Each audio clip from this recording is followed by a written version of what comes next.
ሰላም እንዴት ናችሁ? ዛሬ ደግሞ ይዤላችሁ የመጣሁት 15 ኪሎ ስቀንስ ወይንም ደግሞ ከዚህ ወደዚህ ለመቀነስ ምን ያህል ጊዜ ፈጅቶብኛል፣ ለምን ፈጀብኝ፣ ምን አይነት ነገሮችን ሰርቼ ነው ወይንም ደግሞ ምን አይነት ነገሮችን ስህተት አድርጌ ነው የሚለውን ለእናንተ ዲቴል ነግራችሁ ከዚህ ትማሩበታላችሁ። እናንተ ከዚህ ተምራችሁ ደግሞ ያንን ጥፋት አትደግሙትም ብዬ በማሰብ ለእናንተ ለቤተሰቦቼ ይዤላችሁ መጥቻለሁ። ሰላም ለማታውቁኝ ሲስተር ሊዲያ ነኝ። እስካሁን የኛ ቤተሰብ ካልሆናችሁ ሰብስክራይብ በማድረግ የደውል ምልክቷን በመጫን የተለያዩ ከሄልዝ ጋር የተያዙ እንዲሁም ደግሞ ውፍረት ከመቀነስ ጋር የተያዙ ኮንተንቶችን ስለምንሰራ ቶሎ ለእናንተ እንዲደርሳችሁ እንዲሁም ደግሞ ቤተሰብ እንድትሆኑ ጠይቃችኋለሁ። ስለ ዛሬ ቶፒካችን ስናነሳ መጀመሪያ መግቢያው ላይ እንዳሳየዋችሁ ከዚህ ወደዚህ ለመቀነስ በጣም ብዙ ጊዜያትን ፈጅተውብኛል። ለምን ፈጁብኝ፣ እንዴት ፈጁብኝ፣ ምን አይነት ነገሮች ናቸው ላግ እንዳደርግ ወይ ደግሞ ወደ ኋላ እንድቀር ያደረጉኝ የሚለውን ፖይንቶች ደግሞ ስናነሳ መጀመሪያ በጣም ብዙ ጊዜ ተናግሬዋለሁ። ትክክል ያልሆነ ነገር ነው ብዬ ተናግሬዋለሁ። እንደ ቤተሰብ አዲስ ከሆናችሁ ደግሞ እንደ አዲስ የምትሰሙኝ ነገር ሾርት ዌዮችን በጣም እጠቀም ነበረ።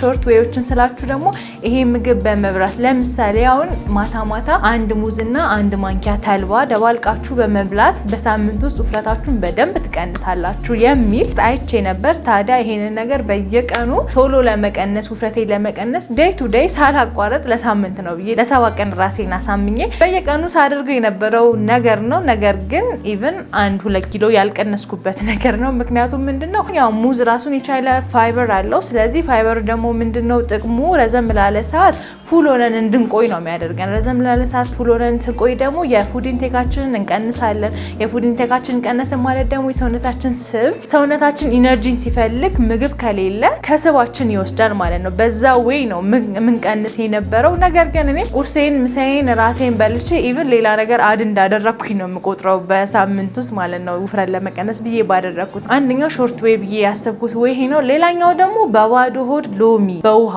ሁሌ መጠጣት። በባዶ ሆድ ለብ ያለ ውሃ በሎሚ ጠጪ ተብዬ ነበረ። ይህንንም ደግሞ ተቀብዬ በየቀኑ በባዶ ሆዴ ለብ ያለ ውሃ በሎሚ ጠጣለሁ።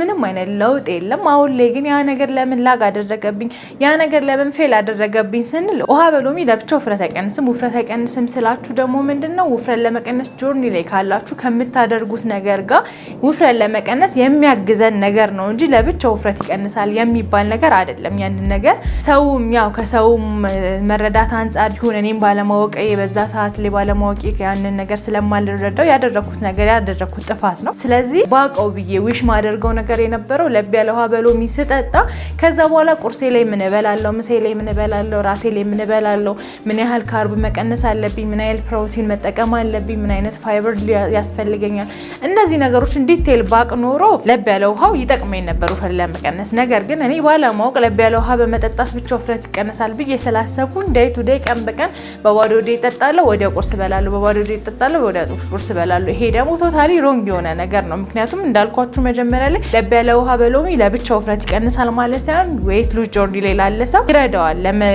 ይደግፈዋል፣ ጎን ለጎን ለመቀነስ እንዲጠቅመው ይደግፈዋል ማለት ነው። ስለዚህ ይሄኛው አንደኛው ጥፋቴ ነው። ሌላኛው ደግሞ ኮንሲስተንሲ አልነበረኝም። ኤክሰርሳይዝ የተለያዩ ኤክሰርሳይዞችን ጀምሬያለሁ። ዛሬ ጀምራለሁ። ሰውነቴ ተንቀሳቅሶ ስለማያውቅ ያንን ስፖርት ሲሰራ በነጋታው ስትራፖ ይሆናል። ስትራፖ ሲይዘኝ ደግሞ እግሬን፣ እጄን፣ ምንን በቃ ሲያመኝ በቃ ዛሬ ልረፍና ነገር ልላፍና ብዬ ነው ማስበው። ስለዚህ ይሄን ነገር ደግሞ ጥፋት እንዴት ሆነ ብላችሁ ካሰባችሁት ምንድነው ዛሬ ላይ ስትራፖ ቢያመኝ ነገ ላይ ማቋረጥ አልነበረብኝም። ምክንያቱም ምንድነው አንደኛ ኮንሲስተንሲ ያስፈልጋል ውፍረት ለመቀነስ፣ ሁለተኛ ደግሞ ምንድነው ቻሌንጅ እያደረኩኝ ዛሬ ላይ ከብዱኛል፣ ስለዚህ ግማሹን ልስራ። ዛሬ ላይ ይሄንን ስፖርት ግማሹን ሰርቼ ነገ ላይ ደግሞ ግማሽ እያደረኩኝ የለመድኩት እሄዳለሁ። ቶታሊ መሆን የሌለበት ነገር ነው። ምክንያቱም ምንድነው ሙሉን ስፖርት ሰርቼ ጨረስኩ ማለት ያለኝን ኢነርጂ እያወጣሁኝ ነው ስፖርቱ የምሰራው። በደከመኝ ቁጥር ኢነርጂ ሞር እያጣውኝ ነው የሚመጣው። ስለዚህ ኢነርጂን በማውጣበት ጊዜ ደግሞ ሰውነቴ ራሱ ኢነርጂን ሲፈልግ ውስጤ ምግብ ከሌለ ሰውነቴ ላይ ካለው ስብ ነው ኢነርጂ የሚወስደው። ስለዚህ በዛን ሰዓት ላይ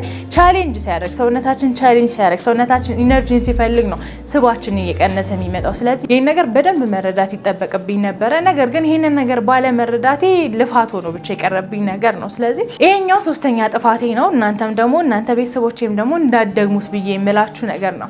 አራተኛው ጥፋቴ ላይ ደግሞ ሳስብ ምንድነው ዛሬ ሳይሆን ነገ ብዬ በማሰቤ ነው። ይሄን ደግሞ እንዴት ታያለሽ ማለት እንዴት አልሽ ካላችሁኝ ደግሞ የሆነ ስፖርት ደግሞ የሆነ ሚል ፕላን ይሄ ሾርት ዌይ ነው የምለውን ኢቭን ለመጀመር አርብ ላይ ከሆንኩኝ በቃ ሰኞ ጀምራለሁ እላለሁ። በቃ ከመጀመሪያው ሰኞ አንድ ብዬ ጀምርና በቃ ከሰኞ ጀምራለሁ ብዬ በዛ ሰዓት ላይ ሁለቱን ቀን በደንብ በላለሁ። በቃ የመጨረሻ ቀኔ ነው ሰኞ ስለመጀመር ምናምን ብዬ በደንብ በላለሁ። ነገር ግን ሰኞ ላይ ሲደርስ የሆነ ነገር ሀፕን ካረገ ያን ነገር አላደርገው በቃ ነገ እላለሁ ከነገ ወዲያ። ሶ እናንተም ደግሞ ክላይንቶቼ ምንድነው የሆነ ነገርን ካሰባችሁ ኢቨን እኛ ጋር ስትደውሉ ሚል ፕላን እንዲዘጋጅላችሁ የኛን ሰርቪስ ማግኘት የምትፈልጉ ከሆነ ራሳችሁን ሬዲ አድርጋችሁ ለመጀመር ብቁ ነኝ አሁን ጀምራለሁ ብላችሁ ብትደውሉ ለእናንተ ሪኮመንድ አደርጋለሁ። ምክንያቱም ነገ ማለት የዛሬን ነገር ስለሚያሳጣን፣ ነገ ማለት እኛን ስለሚያሳንፈን፣ ነገ ማለት ደግሞ እዚህ ያለንን ነገር ተስፋ እንድንቆርጥ ነው። ስለዚህ እድላችን ምንድነው ዛሬ ላይ ነው። ስለዚህ ነገ የሚባል ነገር ባይኖርና ከአሁኑ ኮንሲስተንስ ኖሮን ውሳኔ መወሰን ችለን በደንብ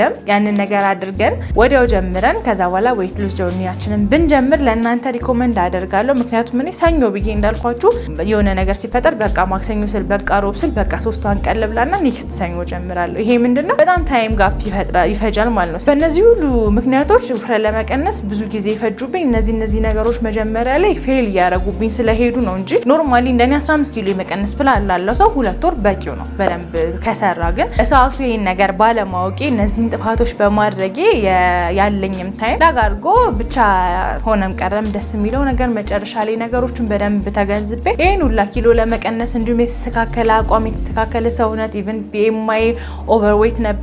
ኦቨርዌት ከመሆኑ ደግሞ ታይፕ 1 ኦቤሲቲ ታይፕ 2 ኦቤሲቲ ከመሆኑ በፊት ደርሼበት ራሴን ኮንትሮል ማድረግ በመቻሌ በጣም አምሶ ላኪ ብዬ ነው ማስበው። ምክንያቱም ነገሮች ብዙ ጊዜ ይሄዳሉ። በጣም ጤነኛ ነን ምንም አይነት በሽታ የለብንም ብለን ብናስብ ራሱ ውፍረት ራሱን የያዘ ራሱን የቻለ ሌላ በሽታ ነው። ስለዚህ ይሄን ነገር ከታሳቢነት ማድረግ አለብን። ታይም ሊፈጅብን አይገባም።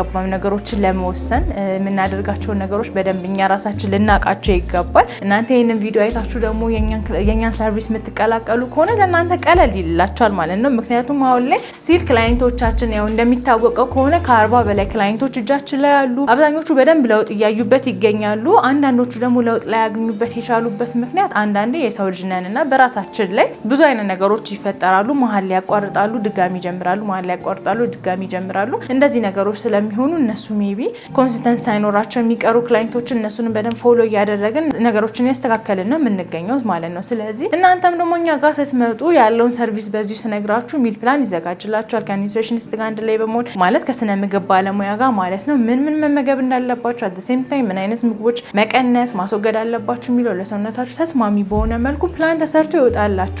ሶ ተጓዳኝ በሽታ ከሌለ፣ ደም ግፊት፣ ደም ብዛት፣ ስኳር የመሳሰሉ በሽታ ከሌሉ ኖርማል የሚል ፕላን ይዘጋጅላችኋል። ነገር ግን እነዚህ በሽታ ተጠቂ ነኝ ብላችሁ የምትሉን ከሆነ ደግሞ ለነሱ የተለየ ለራሳቸው የሚወጣ ሚል ፕላን ስላለ እንደዛ ይወጣላችኋል። ሌላው ደግሞ ምንድነው ቀለል ያለ ኤክሰርሳይዝ ይኖረዋል። ብዙ ጊዜ ተናግሬያለሁ። ኤክሰርሳይዙ ታይም አይመርጥም፣ ቦታ አይመርጥም። ስለዚህ ኮንሲስተንስ ሆናችሁ በፈለጋችሁበት ሰዓት በፈለጋችሁበት ቦታ በፈለጋችሁበት ሁኔታ ላይ ሆናችሁ ከ20 ደቂቃ ስለሆነች ቶሎ ሰርታችሁ መጨረሷት ኤክሰርሳይዝ ስለሆነች ማቋረጥም አይጠበቅባችሁም። በቃ ነገ ጀምራለሁ ከነገ ወዲያ ጀምራለሁ ምናምን የሚል አስተሳሰብ አይኖራችሁም። ስለዚህ በደንብ ኤክሰርሳይዝን ፎሎ እንድታረጉ ኤክሰርሳይዝን አብሮ ይላክላችኋል። ሌላው ደግሞ ክላይንቶችን እኔ ራሴ ዋንቷን ነው ፎሎ ማድረጋቸው ከኔ ጋር ነው ፎሎ አፕ የሚኖራቸው ማለት ነው። ሌላው ምንድነው ነገሮችን ለመጀመር ራሳችሁ ወስናችሁ ብትመጡ ሞር ሪኮመንድ አድርጋችኋለሁ። ሌላው ፕሮግራማችን ኦንላይን ላይ ነው። ክላይንቶች አዲስ አበባ ከአዲስ አበባ ውጭ ከሀገር ውጭ ያሉ ስለሆኑ ብዙ ጊዜ ይሄንንም ተናግሬዋለሁ። ስለዚህ ወልዳችሁ ቤት ብትሆኑ ስራ ቢኖራችሁ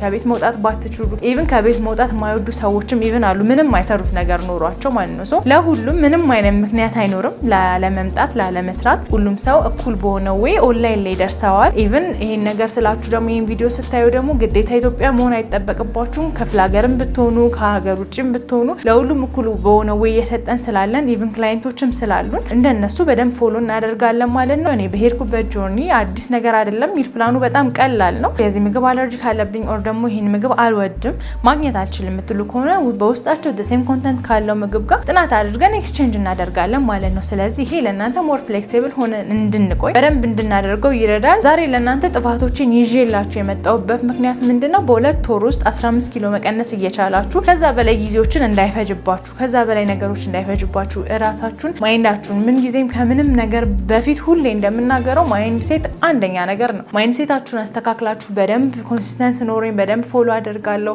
ኮንሲስተንስ ብዙ ጊዜ ኮንሲስተንስ ኖራችሁ ምላችሁ ምንድነው አብዛኞቹ ባይባሉም አንዳንድ ክላይንቶች አሉ መግባት ፈልጋለሁ መጀመር ፈልጋለሁ ዛሬ ብጀምር አይ ዶንት ማይንድ ግን ኮንሲስተንሲ የለኝም። ስለዚህ እንዴት ነው ማረገው በጣም ብዙ ጊዜ ጀምር ያቋረጥኩት ነገር አለ ለሚሉ ክላይንቶች ሞር ደግሞ ይሄ ቪዲዮ በጣም ሪኮመንድ ይደረጋል። እናንተም ደግሞ እንደዚህ ሚል ከጓደኛ ቤተሰብ ካላችሁ ለእነሱ ይሄንን ሊንክ ሼር በማድረግ ሰብስክራይብ አድርገው እነሱም እንዲቀላቀሉ ማድረግ ትችላላችሁ። ለእናንተ የሚጠቅማችሁ ከሆነ ደግሞ ኮሜንት ላይ ማሳውቁኝ።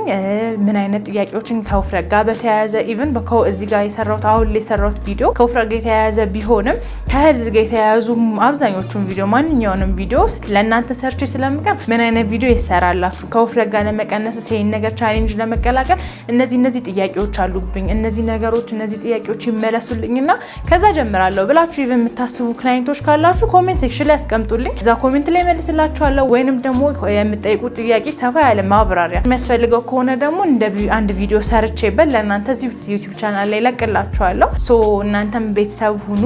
ፍሌክሲብል በመሆን በደንብ ከኛ ጋር ውፍረታችሁ መቀነስ ትችላላችሁ። የኛን ሰርቪስ የኛን ቻናል መቀላቀል የምትፈልጉ ደግሞ እዚህ ጋር ባለው ስልክ ደውለው ሬጂስተር ማድረግ ይችላሉ። ሶ ይሄን ቪዲዮ አይታችሁ ደግሞ ይሄ ቪዲዮ ይመለከተዋል ያስፈልገዋል የምትሉት ሰው ካለ ደግሞ ይሄን ቪዲዮ ላኩለት። የኛ ቤተሰብ ይሁን። እናንተን ለመቀበል በራችን ክፍት ነው። በደንብ ፍሌክሲብል በሆነ መልኩ ነገሮችን እናስኬዳለን ብዬ ገምታለሁ። ለዛሬ ይዤላችሁ የመጣሁት ቪዲዮ ይሄ ነው። እስካሁን አብራችሁ የነበርኩት ሲስተር ሊዲያ ላይ። ኔክስት ሌላ ቪዲዮ ላይ እስከምንገናኝ ሰላም ቆዩ።